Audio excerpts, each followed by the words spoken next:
Alright everyone, it is that time again. It's time for another exciting video about religion and film. I'm Dr. Andrew Coates, and in this video I'm going to talk to you about Walter Benjamin's classic essay, The Work of Art in the Age of Mechanical Reproduction.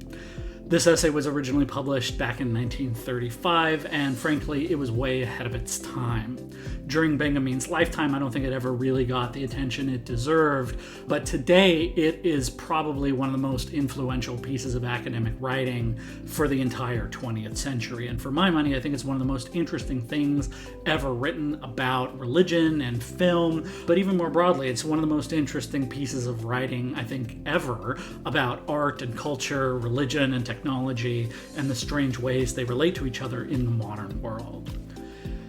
In some ways, I think it's helpful to think about Walter Benjamin and his work in this essay in relation to Theodor Adorno's essay, The Culture Industry. And I've talked about Adorno in a previous video that I'll link in the description. In some ways, Benjamin's writing is very similar. It's also very dense. It's very challenging to read, but I think it's challenging in a slightly different way than Adorno. Adorno is tricky with grammar, right? He'll stack clause upon clause until you're just swirling in this stew of grumpiness about the culture industry. Benjamin is different. Benjamin is tricky, I think, because his thinking is so subtle and so against the grain, and he pays attention to just the weirdest, most bizarre, seemingly insignificant aspects of life. And for that reason, it can be very easy to miss how profound some of his ideas actually are, because he dwells at great length on something that seems not important, but then he hits you with this really important insight. If Adorno is maybe a bottomless pit of critical thinking, then I think Benjamin is a bottomless pit of strange ideas about what's happening in the weird little corners of our culture.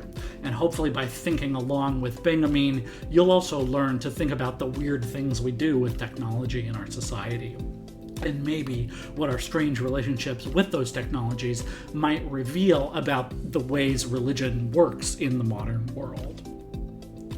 So I want to start by giving you some historical background, context about Walter Benjamin's life, because I think it is really important to situate him into his historical context. In the same way, it's I think, important to situate every thinker in their historical context, because it reveals a lot about why they're concerned with the things they're concerned with. So Walter Benjamin was born in 1892 in Berlin, Germany, and he came from a Jewish family that was considered deeply assimilated into German society. So in other words, they seem to have mostly thought of themselves as German first and Jewish second. And as far as we can tell, the Benjamin family mostly seems to have been pretty not strictly observant about their Judaism, at least while Walter was growing up. So Benjamin studied philosophy in college in Berlin, and during his studies he became deeply interested in analyzing and applying the work of Karl Marx. And he became deeply convinced by Marx's claim that capitalist society is oppressive and unjust to the core. He really also thought the best way to remedy the problems in a capitalist society was to study culture and to analyze how capitalist injustice and oppression became naturalized in our minds as citizens of a capitalist society. In university, however, Benjamin also became deeply interested in his own Jewish heritage, and he started to become really fascinated specifically with Jewish mystical traditions of Kabbalah, which suggested that there were secret, mysterious, coded meanings to the texts of the Bible. And when I say coded meanings, I mean, like, among other things, Kabbalah assigns numerical values to Hebrew letters and then looks for hidden meanings in the text derived from math equations using the sum of the letters of a verse or phrase in the Bible. It's very complicated, very, very, very esoteric kinds of stuff. But for Benjamin, it was an inspiration to look more closely at the weird, seemingly insignificant aspects of culture and try to find meaning there.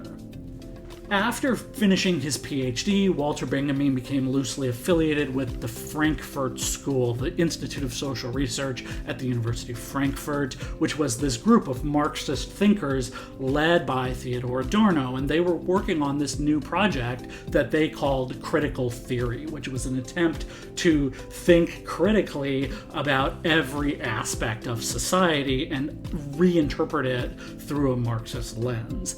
And the reason I mention them here is that, they published some of Benjamin's work, and he was sort of affiliated with the Frankfurt School. Sometimes people talk about Benjamin as being a part of the Frankfurt School, but it's important for our purposes to note, biographically at least, that some of the other thinkers at the Frankfurt School, particularly our old pal Theodor Adorno, they never really got along with Walter Benjamin on a personal level, but also on a professional level, mostly because they thought his work wasn't strictly Marxist enough. They thought he was using too many Jewish ideas to be appropriately called Marxist, and they thought Marxism and religion really shouldn't mix with each other. So a lot of thinkers in the Frankfurt School had issues with Walter Benjamin because they thought he was bringing in too much religious stuff to his academic work.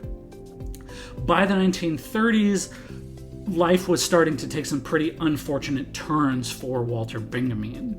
He never completed his Habilitation, which is a certification you need in Germany to get a job as a professor. So he never got a job as a professor, which was his lifelong goal. And he was basically forced to take a string of odd jobs, mostly writing little translations of articles here and there for local journals or academic journals, newspapers, stuff like that. He published small things here and there, and basically he had to live off of his rich friends who were constantly loaning him money.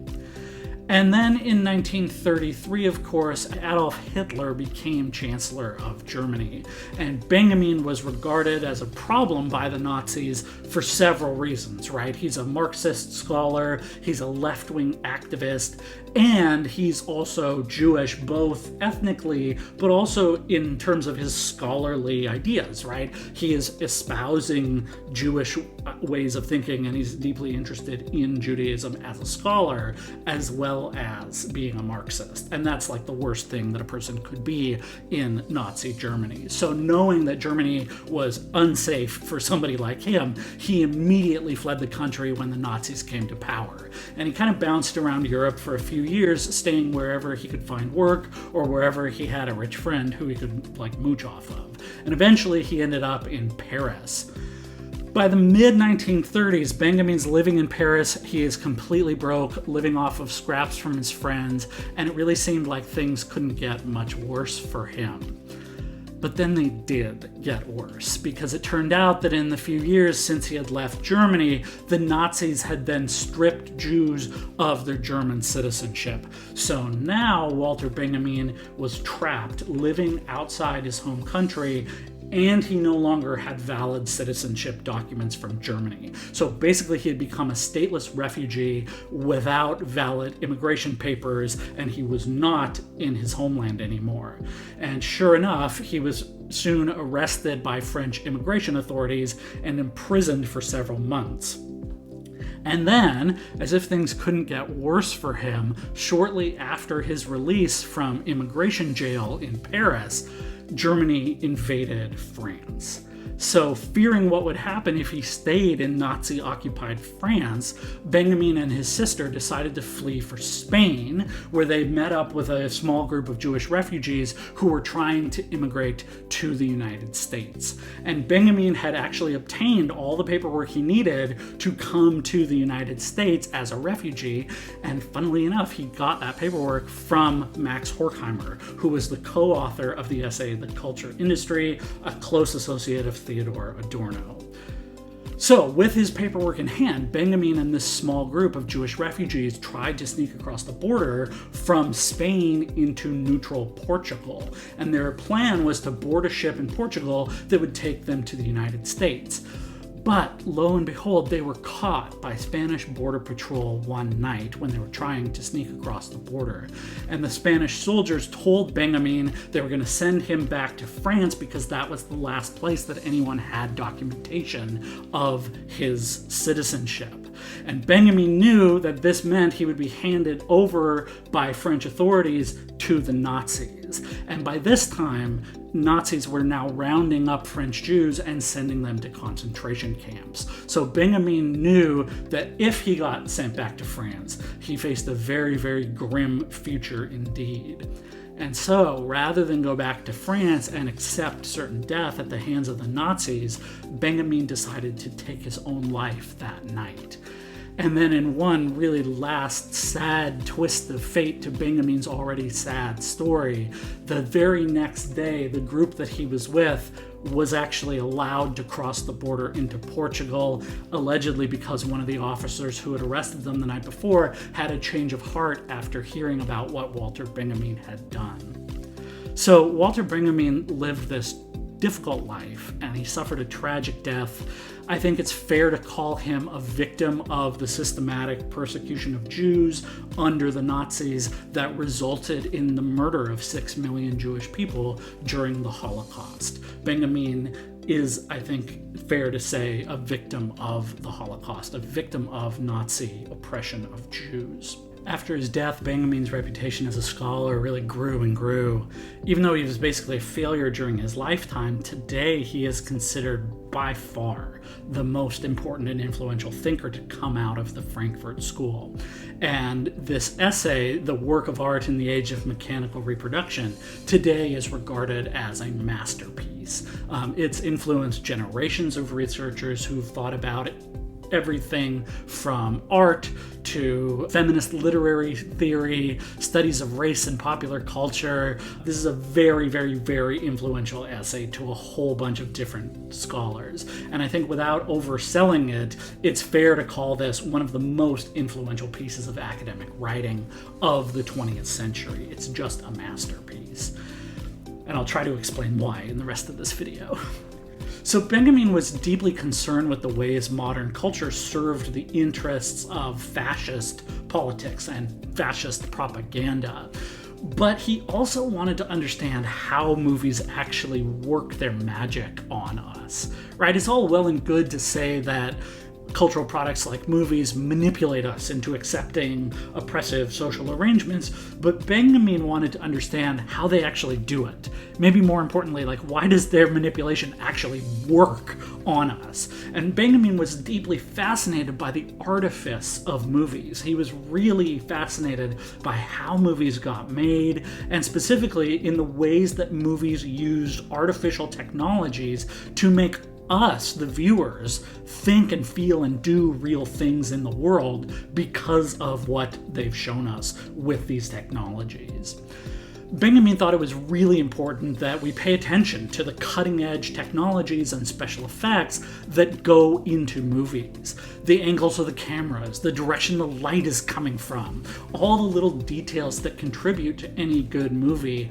Benjamin thought about how strange and powerful it is that movies put those things together, right? They splice images and music together to make us feel a particular way when we're watching. And what's amazing is it usually works. We feel the thing we're supposed to feel when the movie shows it to us. And that's wild, right? We genuinely, in our real bodies, get actually sad when a sappy song plays in the background and we see 4 different spliced together shots of our favorite character crying.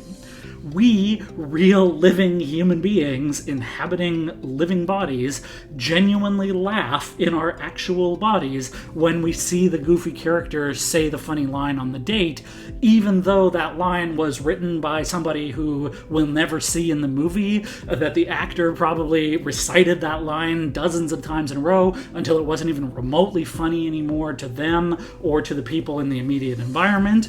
And then, right, it was stitched together out of probably a bunch bunch of different camera angles from different takes and thrown together into a movie that we just laugh at.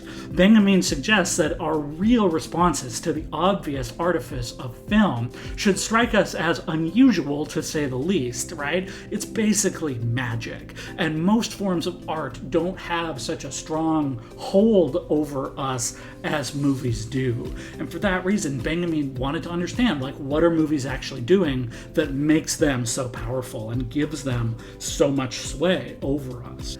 Much like Adorno, Benjamin also wants us to snap out of our docile consumption of films and recognize that nothing in a movie is happening by accident. But where Adorno mostly just complained about movies being boring, predictable, maybe harmful products of the culture industry, Benjamin wants us to begin by thinking about film and recognizing that everything we see, hear, and feel when watching a movie has been carefully crafted with technology. At a surface level, we all know this. We know movies aren't real. And if you don't, let me be clear, movies aren't real. They're totally fake. And I know this shouldn't exactly be earth-shattering news to anyone, but what's so odd, according to Benjamin, is that we all know movies are fake, and we all know that there's these layers and layers of technology and artifice behind what we're experiencing while we're watching movies, and we really just don't care. Right? We ignore the artifice and just accept the movie's effects on us as the most important thing, and that's very odd, right? Think about when was the last time you had a really powerful emotional response to a scene in a movie. Did you say, wow, the angle of the lighting in that scene really helped me empathize with that character? Right? Probably not. Unless you're a director or a filmmaker or something, the answer is you probably never thought that. And yet, it's happening, right? When we watch movies, we usually just don't care about the artifice. We don't care how they get made. We either just like them or dislike them. We feel things or we don't feel things about them. And for Benjamin, the way that we can just casually accept what movies are doing and say, well, I like this or dislike this, or this makes me feel this or this doesn't, the fact that we ignore all of the artifice and just focus on those things makes movies both extremely powerful and also extremely dangerous. Okay, the next thing I want to tell you about this essay is extremely professory, but I think it's also crucial for understanding what this essay is all about, so please indulge my professorism just a little bit. I want to say that the English title that this essay is best known by, The Work of Art in the Age of Mechanical Reproduction, is a wildly inaccurate translation of Benjamin's original German title for this essay. The German title of this essay makes it much clearer what he's really talking about in this essay. And the German title is Das Kunstwerk im Zeitalter seiner technischen Reproduzierbarkeit. And since I'm assuming many of you don't understand German, I will break it down for you. And for those of you who do speak German, please forgive my terrible pronunciation because I can read German a whole lot better than I can speak it. Okay, so let's break down this German title, and I promise this is going somewhere that I think is really important and really interesting. So Das Kunstwerk just means the artwork or the work of art. That part of the English translation is actually fine. And likewise, im Zeitalter means something like in the age, in the period, if you want to get fancy, in the epoch, referring to a particular span of time, something like that.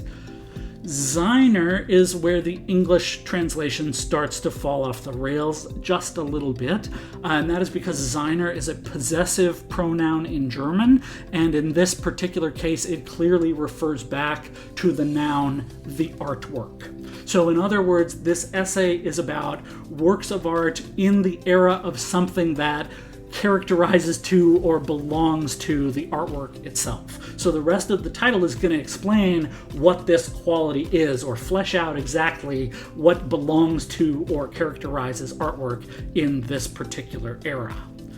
The next word of the title, technician, starts moving in that direction of explaining this era and what characterizes artwork in this era.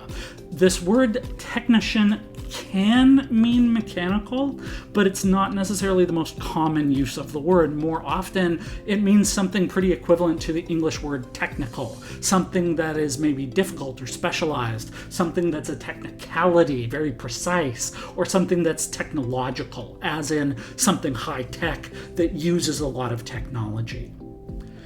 And now we're at the last part of the translation, and this is by far the most misleading part of the English title. I think it's part that spawned a lot of misguided interpretations of this essay in English, frankly, and that's the final word, Reproduzierbarkeit. This is a compound word, and if you know anything about German, it's that compound words are all over the place in German, and it makes German very challenging for English speakers to learn. This is actually a pretty simple German compound word because it has just two parts to it. The first part, reproduzier, comes from a verb that means to reproduce or to copy. So far, no problem. It's the other part of the compound word that makes its meaning much subtler, much more complicated, and much, much, much more interesting, and that I think is absolutely crucial for understanding what Benjamin is getting at in this essay. And the second part of this compound word is Barkeit, which basically is a do-it-all suffix that turns the verb in the first half of the compound word into a possibility or potentiality instead of something that's actually happened. And that's, I know grammar is not everybody's thing, but here's the point. It's somewhat equivalent to the English suffix ability. Like how in English you might describe a song as having high danceability. Dance plus ability means not something you are dancing to, but something like you could dance to. So the compound word at the end of Benjamin's title means reproducibility or the possibility of being copied. And that's a really different thing than mechanical reproduction. It's more like technological reproducibility. So putting it all back together, a much more accurate translation of this article's title would be something like artwork in the age of its technological reproducibility. Or what happens to works of art in an age when it's technologically and technically possible to copy just about anything. Something like that is closer to what Benjamin is really getting at in this essay. And I know probably some of your eyes are glazing over by now, but here's why this matters. This essay is not just about mechanical reproduction, as in a bunch of greasy machines churning out crappy copies of crappy artwork. It's much deeper and subtler than that. In this essay, Benjamin is talking about the era in which we live our lives today, in which it is theoretically possible that everything might be copied using technology, including great works of art. Benjamin is really trying to think about what it means to make art in this time we're living in of unbelievable technological advancement. He could never have predicted the technologies that we have now, but Benjamin was trying really hard to think about art and technology in the modern world. And his ideas, I think, are maybe more relevant today than they even were in the 1930s. In this essay, Benjamin is thinking about a world in which everything, including our greatest works of art, can be copied because of the way we make them with technology. He's thinking about art in a highly technological age, like our own age of augmented reality and live video streaming, right? Benjamin didn't predict the future, but his ideas, I think, apply directly to our world in which every single one of us has a super high definition camera in our pocket waiting to copy and reproduce and then share digitally every moment of our lives on some platform or another. So in this essay from 1935, Walter Benjamin is thinking about a world in which advancing technology has made it possible to make copies of basically anything. And he wants to understand how art works in this new era of history where we have super advanced technologies that have made it possible to copy basically anything. In other words, I'm suggesting Walter Benjamin offers us a way of analyzing our own world, right? He helps us think about the world we actually live in, where we don't go to the Mona Lisa to see and appreciate Da Vinci's masterpiece and his masterful brushstrokes, right? Instead, we go to the Mona Lisa to make a copy of it by taking a crappy picture with our phone that's identical to a billion other crappy pictures on everyone else's phone. And then we'll post that crappy copy to our social media to prove we've really been there and that we've actually seen the painting. Obviously, Benjamin didn't know we would have computers and smartphones back in the 1930s, but he was way ahead of his time when it came to analyzing the relationships between art and technology in the modern world. And the more advanced our technologies become, and the more faith we put in those technologies to perform miracles for us, the more relevant I think Benjamin's essay becomes. And that's why I said this essay is more relevant today than it's maybe ever been. Because right now, we are living in the world Benjamin is describing. A world where we can barely imagine our lives without the sweet, endless stream of pointless content that we can all scroll through for hours on end. That is the kind of world Walter Benjamin was trying to think about back in the 1930s. One of Benjamin's most important concepts in this essay is the concept of the aura. He states on page 21, that which withers in the age of mechanical reproduction is the aura of the work of art. And I think a lot of misunderstanding about Walter Benjamin comes from this statement, since a lot of people seem to interpret this as meaning that our modern age has caused art to lose something special. There's definitely something to that idea, but I think Benjamin is saying something much subtler and a little different here. I don't think he's actually making a value judgment. I think he's making a descriptive statement about the state of things in our world today. And I think there's an interesting thought experiment that one of my undergrad professors taught me way back in the day, and I think this can help us understand what Benjamin is actually talking about when he's using this odd, mystifying word, aura. So shout out to Dr. Malden at the U of M for teaching me this thought experiment hundreds of years ago when I was an undergraduate. Here's the thought experiment. On the screen right now is an image of a painting called Salvator Mundi. And this was made around the year 1500 in Italy. It is attributed to the artist Leonardo da Vinci. In 2018, this painting became the most expensive artwork ever sold at auction, fetching a sale price of $450 million in 2018 money. It was purchased by someone acting on behalf of Prince Mohammed bin Salman Al Saud, the Crown Prince of Saudi Arabia. So here's the thought experiment, okay? Suppose that I am very good friends with Prince Mohammed bin Salman, and he's told me that I have total decision-making power over what's going to happen to Salvator Mundi, this beautiful painting. I can give it to anyone I choose, and since I'm very nice, I'm going to offer it to you for free. But there's a catch, and this is a big catch. For the sake of this thought experiment, let's say that I also have access to an incredibly futuristic, brand new technological device. This device is basically like a matter replicator on Star Trek. It allows me to create molecule for molecule, absolutely perfectly identical copies of anything made of matter. This machine is so advanced that it can make an absolutely perfect molecule for molecule copy of the painting Salvator Mundi. And nobody, not even experts, will ever be able to tell the copy from the one that comes out of my machine, because this machine is such an advanced piece of technology that the copy will be so good that no one will ever be able to tell the difference. So here's the crux of the thought experiment.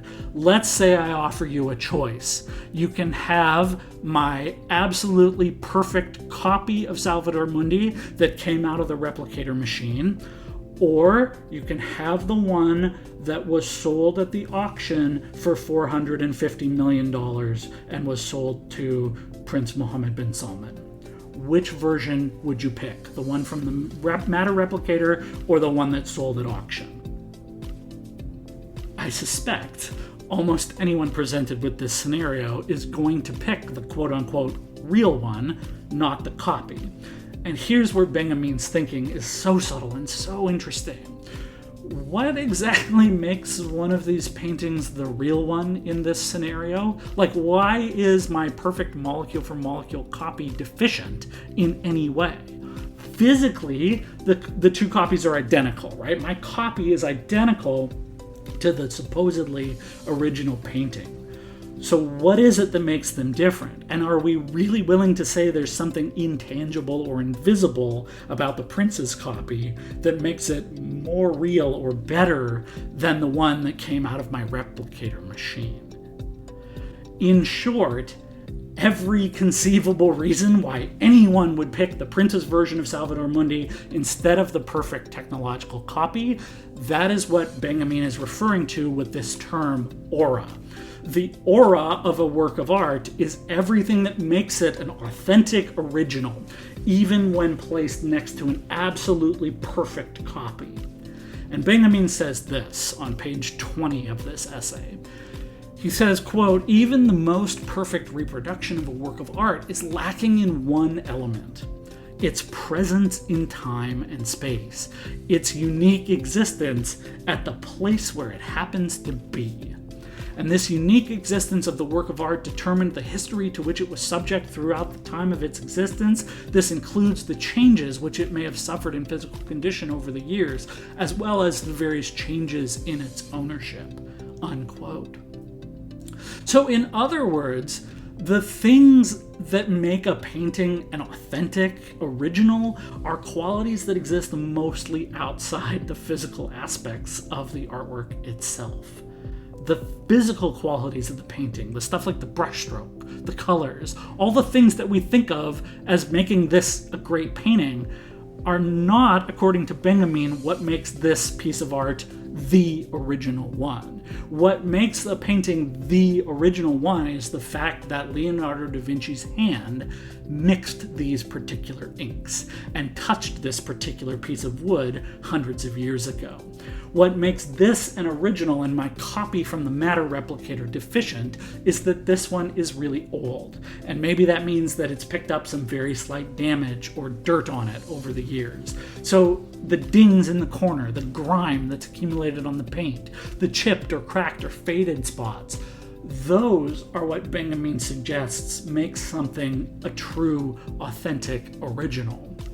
The painting is an original and my perfectly perfect copy is not completely perfect because that one specific piece of wood with that particular bit of paint on it has sat in galleries for a long time and has passed through a very specific chain of ownership that can be traced. So the painting isn't an original because of what it depicts. It's not an original because of the paint or because of how it's made. My replicator can produce everything about the physical qualities of the painting. According to Benjamin, what makes an original is its aura. And the aura of an artwork is not physical, or it's not just physical at least. And I think he specifically uses this fuzzy, religious, spiritual sounding term, aura, to describe what makes something an original, because it's basically a kind of magical quality. What makes something an authentic original and not a copy? Well, basically it's like a kind of magical thought process that we've all accepted without really understanding it, in which we attribute non-physical attributes to physical objects. So an artwork is an original because of things that go beyond the artwork's physical qualities. It's something that we can all understand intuitively, but it's also something that we have trouble like pinning down or explaining when our backs are against the wall. For Benjamin, that's the aura of a work of art, and the aura is what makes something truly, authentically an original work of art. One reason I think Benjamin is so important for thinking about religion in film is that his model for thinking about an artwork's aura focuses on religious imagery.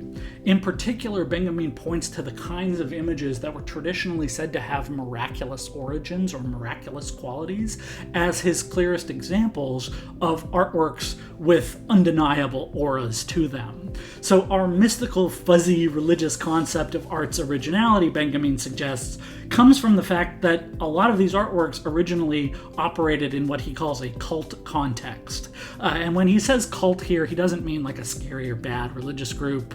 enacting violence or trying to get to the spaceship or anything like that. Benjamin is talking about the fact that for a very long time, the images that we now consider to be art were often used in specific religious ceremonial contexts. And for a long time, those images were regarded as having special miraculous powers associated with their originality, with their authenticity, usually with some kind of tie to a supreme being or supernatural being.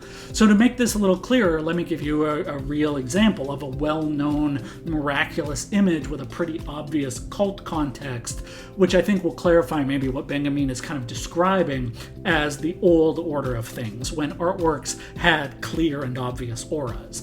So to help us understand this, I want to tell you the story of the miraculous image of Our Lady of Guadalupe.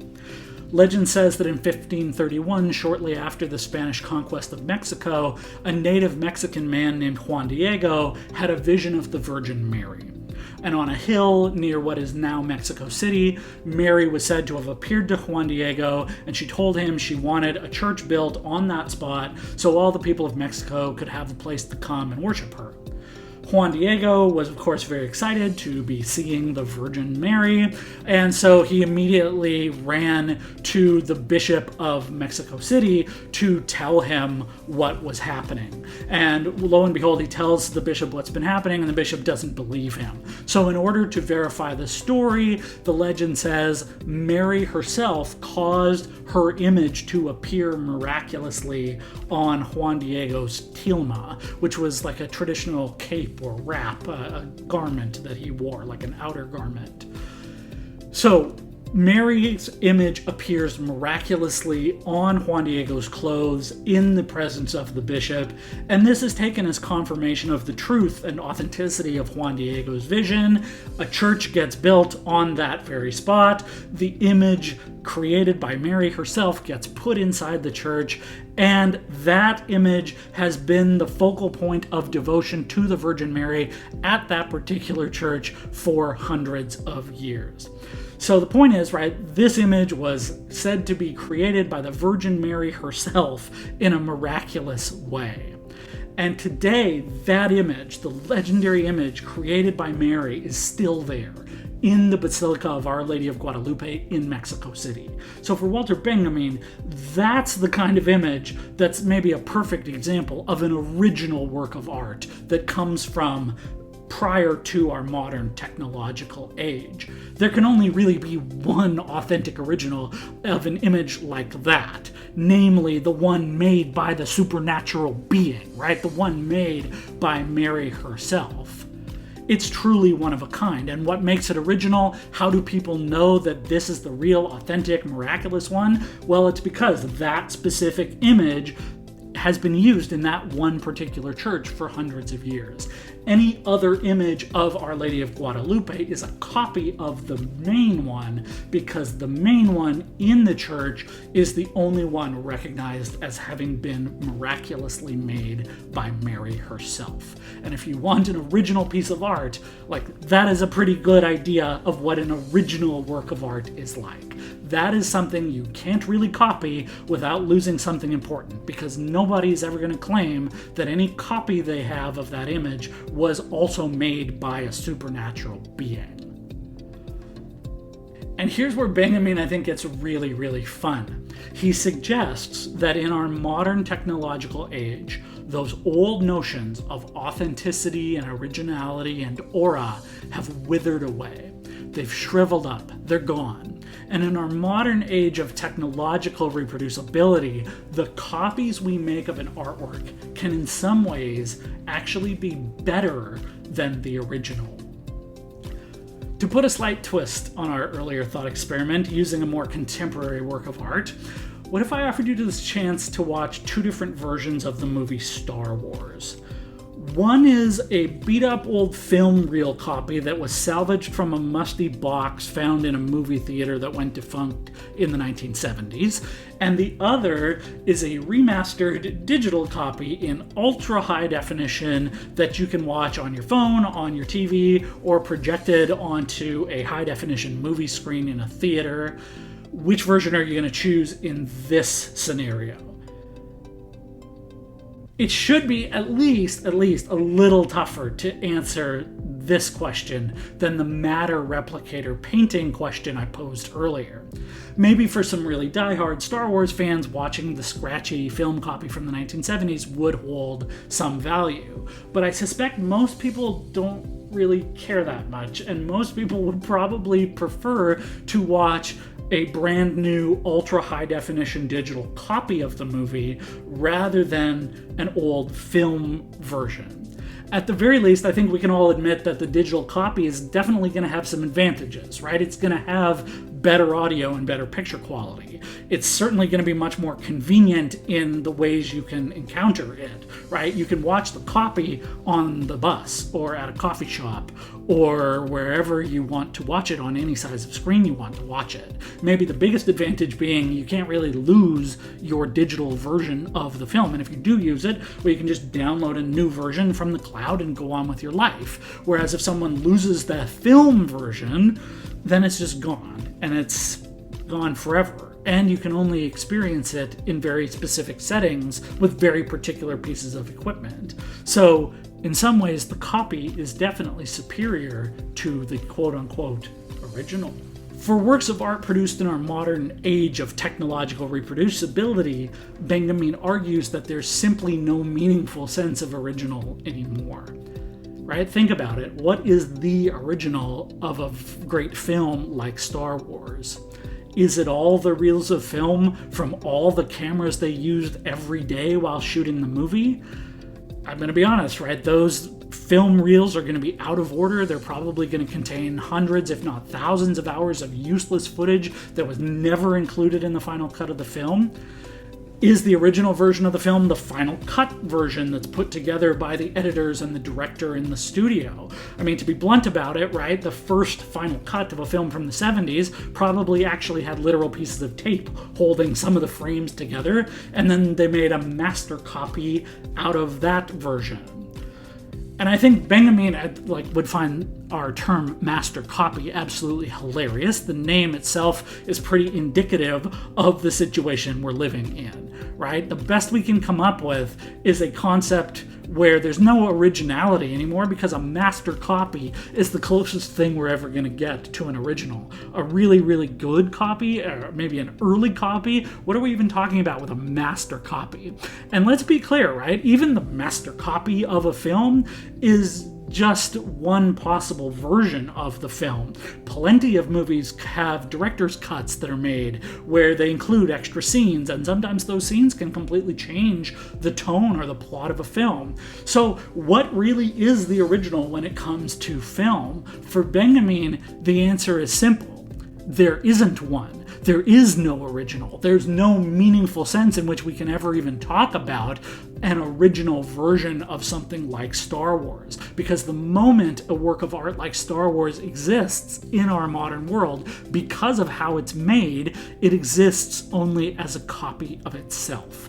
And in our modern era, artworks created using our modern technologies cannot and will never have an aura. They will never be truly authentic originals. They will always exist only as copies of themselves. And I realize this might all sound like very crazy theoretical musing. My tinfoil hat is coming out again. But the question of what it means for a film to be the original occasionally actually does provide us with some really thorny problems in the real world. And just to use the example of Star Wars again, this question of what is the original version of the film hit Star Wars fans hard in the late 1990s when the film was being re-released on DVD for its 20th anniversary edition. Some fans got very upset with the film's director, George Lucas, because when they watched what was then the very high-definition, most technologically advanced DVD version of the film that they could find, they realized that George Lucas had remastered the movie for its DVD release. Basically, he wanted to change a few scenes throughout the movie, tweak some details here and there, improve the picture and audio quality, money and add some special effects. And in particular, many fans took issue with the fact that George Lucas decided to add some controversial new special effects, which for the time in 1997, it was cutting-edge CGI, and now in retrospect, just makes the films look a little dated or a little different than they did without it. And so fans asked the question of, like, what is the original Star Wars? And the controversy over the DVD release of Star Wars, I think, is very telling about how art works in our current age, in the era of technological reproducibility. For some fans, the original Star Wars had been spoiled by George Lucas and his tinkering. They insisted that the original Star Wars was whatever they had seen back in movie theaters in the 1970s. For other fans, however, they thought, no, it's okay. The original, authentic, authoritative version of Star Wars is whatever George Lucas decides that it is, since he's the creator of the film, and he should be able to decide what the movie should be. I think in either case, right, we're in some really interesting, strange territory here. Was the original of the film something that could only be experienced in 1977 and then never experienced again by anybody? Or is the original of a film something that only exists in George Lucas's mind and is subject to change over time? I think both of those are really thorny, interesting ideas, and I'm not here to debate who's right in this scenario. I truly don't care what anybody thinks is the original version of Star Wars, but I do think Walter Benjamin would want us to acknowledge that this conversation about what the original Star Wars is a very different conversation than people used to be able to have about what makes something like a Leonardo da Vinci painting an original, right? If we found out that Leonardo da Vinci had tried to remaster and re-release the Mona Lisa by changing her hair color and facial expression, right? We would just think of that as a totally different painting, not as a remaster of the Mona Lisa. There would be no conversation really about whether or not the two paintings are the same work of art, because they can't be. If you change the original and make the Mona Lisa a blonde or something, you end up with a totally different painting, right? In the old way of things, either you get a copy of an original or you get a different original, and there's really nothing in between that. For Star Wars and other modern forms of art, it's much more difficult, if not impossible, to say what the original really is. And there's a strong argument to be made that every version of Star Wars is actually a copy, in which case there's no meaningful sense in which the copy with special effects added in 1997 is any less original than the copies that were sent to movie theaters on reels of film in the 1970s. So Benjamin concludes that in our current era of technological reproducibility, there's just no use talking about originals or authenticity in art anymore. And that has some pretty profound implications for how we might think and talk about religion and film. Our great works of art today, films maybe most of all, are just layers and layers of technology stacked on top of each other. Every time we're watching a movie, we're relying on those technological interventions to shape our experience, right? We rely on editing and cuts and splices and overlays and digital backgrounds and green screens and motion capture animation suits, close-up cameras, steady cams, unsteady cams, drones, CGI. Even an actor's performance isn't necessarily the original of anything anymore, because an actor playing, say, a CGI creature doesn't really become that character until the special effects get added in post-production, after their performance has been recorded in a format that can be altered using digital technology. So there's really no original anymore, and that's one of Benjamin's great insights. There's no single moment where an artwork emerges as if miraculously from the mind of a great artist. In today's world, our artworks are just curated experiences of densely packed layers of technology. And when we're watching a movie, we're experiencing just a bunch of different technologies doing their thing. We don't even see real people when we go to the movies. We see technological reproductions of human bodies, human faces, simulating human stories and human emotions, and repackaging them using technology into formats we find acceptable. Copies made using a particular kind of technology over here get blended with a copy made using a different kind of technology over there until we simply can't tell what's real and what's technology, what's an original and what's a copy anymore. When we watch movies, we're simply bowled over by the movie magic, and the only thing we're able to say is, yeah, I liked that, or wow, that really sucked. Benjamin thinks that the fact that movies are just an endless abyss of copies on copies actually gives film perhaps some revolutionary potential. He recognizes that our modern technologies can sometimes allow us to experience the world in completely unprecedented ways, right? Using our technologies, we can zoom in, zoom out, slow down or speed up time, and in so doing, we might get glimpses of completely new and different ways of being human. And through technology, we might gain radical insight into the full range of possibility of what it means to be a human being. And so for Benjamin, this makes film truly revolutionary as an art form because it allows us to use technology to reimagine what it means to be a human being.